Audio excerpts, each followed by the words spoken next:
Y bien, estamos con Eugenio de Medina Lora. Él es economista, académico, escritor, es liberal, es un ideólogo político liberal peruano. Y ha ganado un premio, el quinto premio Caminos de la Libertad, otorgado por el Grupo Salinas, Fundación Azteca y TV Azteca. Aquí tenemos, por si acaso, el premio nos lo ha traído para que no se diga que no es verdad. A ver si podemos enfocarlo, por favor. Primer lugar en el quinto concurso de ensayo Caminos de la Libertad, ¿no? Con un ensayo titulado Totalitarismo democrático o democracia liberal. ¿A dónde apunta Latinoamérica? Eugenio, ¿cómo está? Buenas noches, ¿cómo le va? Buenas noches. Felicitaciones, Eugenio, por este premio. muchas gracias, un placer. Bueno, he leído efectivamente el ensayo, es muy interesante, y buena cuenta lo que dice usted ahí es que en América Latina hay una especie de disyuntiva. La democracia liberal, digamos, la democracia propiamente dicha, ¿no? La democracia constitucional, consistente en la limitación de poderes, etcétera, el Estado de Derecho, las libertades, en fin, es una democracia que ha perdido un poco atractivo y está ganando, por lo menos en algunos países. Yo no sé si esta afirmación se aplica a lo que ocurría hace 2 o 3 años. Me parece que ya está en franca decadencia esa otra democracia que usted llama totalitarismo democrático, sí, la de Hugo Chávez, Evo Morales, sí, eventualmente, sí, en donde... ¿cuál es la diferencia entre una democracia y otra? Bueno, yo prácticamente lo que digo es que la democracia hay que ponerle apellido, ¿no? Es decir, demócratas somos todos, como a veces pareciera cuando uno escucha a algunos políticos que liberales somos todos, ¿no? Y que hay algunas diferencias que hacer ahí. En el caso de la democracia, yo creo que efectivamente, como usted ha dicho, hay una democracia liberal, que no hay que entenderla en el sentido ideológico, sino en el sentido efectivamente de la división de poderes, constitucionalismo, libertad de expresión, etcétera. Y hay una democracia que es una democracia de corte totalitario y que yo tengo que disentir con usted en el sentido que usted dice que eso está en retirada. Yo no estoy tan seguro.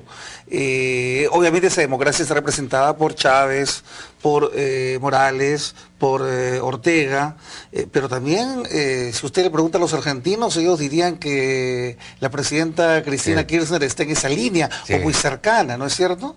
Y entonces de alguna manera la preocupación... Eso es un poco la dictadura de la mayoría, como diría Locke. Sí, como diría la dictadura de la mayoría, ¿no? O lo que algunos le llaman inclusive autoritarismo competitivo, se han dado algunos nombres. O la democracia delegativa de O'Donnell. O la democracia delegativa, ¿no es cierto? Yo he preferido llamarle totalitarismos democráticos porque son para mí gobiernos o regímenes claramente de corte totalitario, pero revestidos de la formalidad democrática, como por ejemplo las elecciones, ¿no es cierto? Tenemos un presidente como el caso de Venezuela, en el cual él puede perder una elección, pero crea un par de cargos públicos nuevos y mediatiza a los cargos que han sido elegidos. En fin, controla todos los poderes. Controla todos los poderes, por supuesto, ¿no? Pero lo que yo decía en México cuando me entrevistaron al respecto es que uno puede pensar de alguna manera que esos son temas que están por allá, ¿no? En algunos países, y uno dice, bueno, esto no va a venir por acá. Pero la verdad es que yo no estoy tan seguro. Perú podría, bueno, de hecho, el año 2006 estuvimos a punto de caer en esa posibilidad, ¿no? Bueno, y usted es bastante optimista porque no sé por qué descarta que en el 2011 no podamos caer, ¿no? Definitivamente yo estimo que incluso a la luz de los resultados electorales que se han dado no solamente en Lima, sino en todo el país, hay fuerzas importantes que están detrás de pensamientos totalitaristas democráticos que estarían llanos a entrar al poder. Lógicamente no van a entrar probablemente con la careta formal de estas ideologías, pero van a estar en alianzas y algunos esquemas compartidos, ¿no? El gobierno de Fujimori, por ejemplo, de alguna manera, sí, caía también dentro de esa... fue el primer gobierno que usted llama de democracia totalitaria, o totalitarismo democrático. O totalitarismo democrático, ¿no? Sí. O, en fin, autoritarismo competitivo, en fin, lo que fuese. Ahora, sin embargo, en las encuestas que publica Latino Barómetro, cuando se pregunta a la gente por satisfacción con la democracia, ¿está usted satisfecho con la democracia? Paradójicamente la gente estaba más satisfecho con la democracia, entre comillas, en los 90, sí, es decir, en la época de Fujimori, que en la actualidad, por ejemplo, sí, claro, y digamos con diferencias apreciables. Sí, claro. De modo tal que la gente efectivamente percibe que esta democracia, la democracia liberal, no responde, algún problema tiene, es decir, tiene fallas, no es eficiente, hay la sensación de falta de autoridad, de falta de presencia del propio gobernante. ¿Qué reformas hay que introducir en nuestra democracia para, en el caso del Perú específicamente? Tiene varias falencias, sin duda alguna. Este sex appeal que ha perdido la democracia liberal explica por qué los votantes se vuelcan, valga la redundancia, a otras alternativas, ¿no? Lo acabamos de ver de alguna manera también en la última elección de Lima.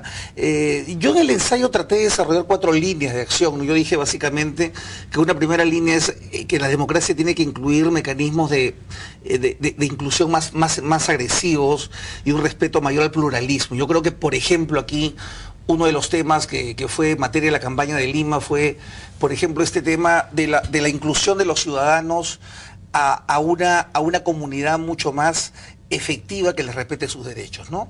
Por ejemplo, cuando hablamos de este tema mal llamado matrimonio gay, que yo le llamo matrimonio de personas del mismo género, yo creo que tendríamos que comenzar a discutir los temas avanzando hacia homologar los derechos civiles de toda la ciudadanía. Eso es inclusión. O sea, nuestra sociedad, definitivamente los hechos excluye a algunas personas, ¿no es cierto? Y eso es lo que genera a veces reacciones. Pero ese tipo de temas está en la agenda que podríamos llamar, pues, no sé, me parece que Ricardo Vergara le llamaba en un libro los post-Estado nacionales, los que están ya más allá, los que están globalizados, pero sí, la mayor parte de los peruanos, o una parte importante, está en un Estado todavía demandando al Estado mismo, presencia, servicios, sí, servicios básicos. Por supuesto. Si usted me permite continuar la idea, yo pienso que esa es una de las líneas, ¿no? Otra de las líneas es el tema de representatividad. Nuestra democracia cada vez es menos representativa porque precisamente la gente que busca los servicios básicos y que busca las soluciones inmediatas, de pronto encuentra que no está representado en el discurso de la gran política. Yo le voy a poner un ejemplo clarísimo por la hora de Lima. Los conos de Lima no tienen ninguna representación en el Parlamento, sí, lo digo derechamente. Es increíble. Los conos de Lima, mire, el cono norte tiene 2 millones de habitantes, Jaime, ¿sí? Sí. Y nosotros nos pasamos hablando de la Sierra del Sur, que seguramente tendrá, no sé, 4 millones de habitantes, no estoy muy seguro en este momento, pero no está, por ejemplo, el trapecio andino sur. No creo que tenga más población, sinceramente, que el cono norte de Lima.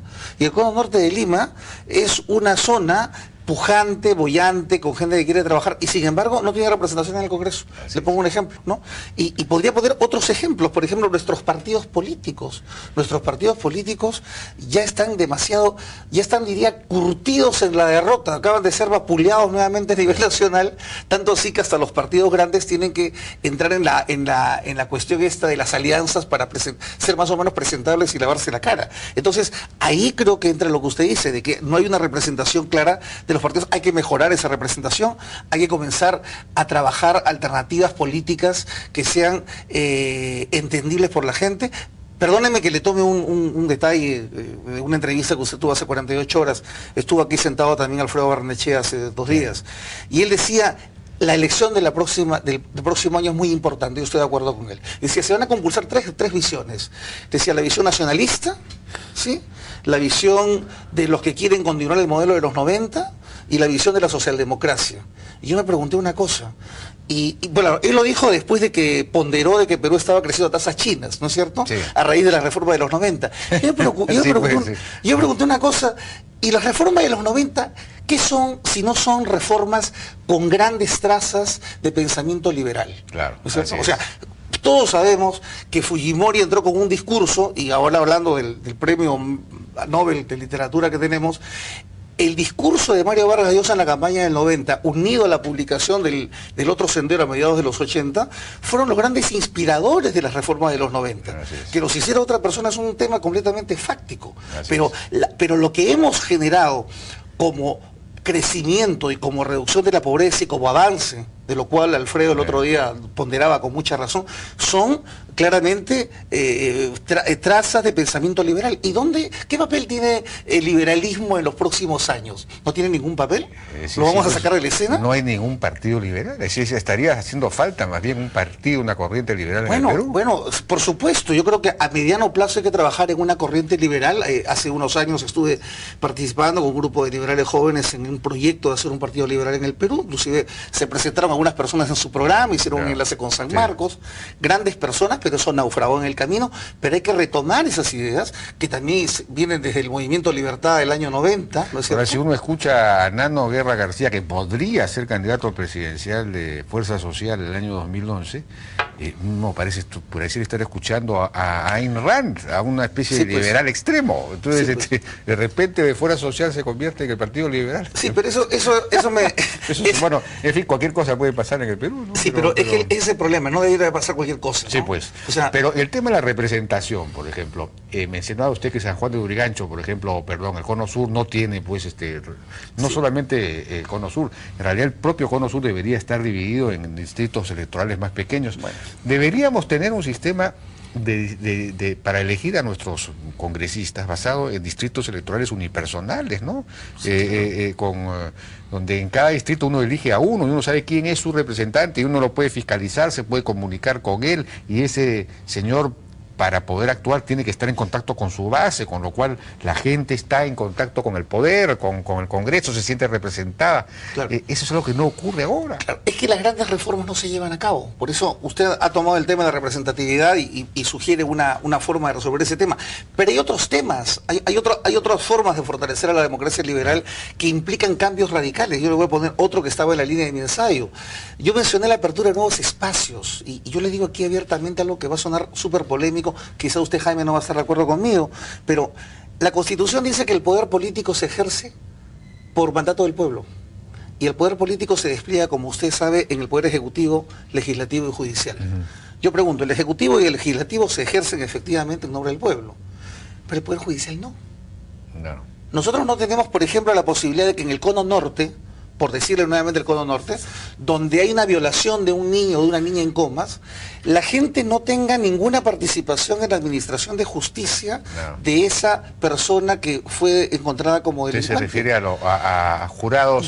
Yo me refiero a dos cosas, a sistemas de jurados para determinados delitos, y me refiero a la posibilidad de que se descentralice la propia administración de justicia en Lima. Algo como el modelo norteamericano, donde pudiéramos tener una especie de fiscal de distrito, digamos, en cada cono, más la zona central de Lima, y que la gente pudiera elegir, ¿no es verdad?, qué tipo de persona quiere que sea su conductor en la ejecución de justicia en su jurisdicción. ¿Por eso no politizaría la elección de un juez? Y dígame usted, ¿y no está politizado hoy día? ¿Usted cree que hoy día el Poder Judicial no está politizado? Para todos no es un secreto que el Poder Judicial es un brazo ortopédico del Poder Ejecutivo. Eso ha sido toda la vida. Digamos, bueno, hay un Consejo Nacional de la Magistratura que es el que elige y ahí hay representantes de una serie de instituciones, ¿no? Jaime, el problema es que la gente común no encuentra que el juez lo represente.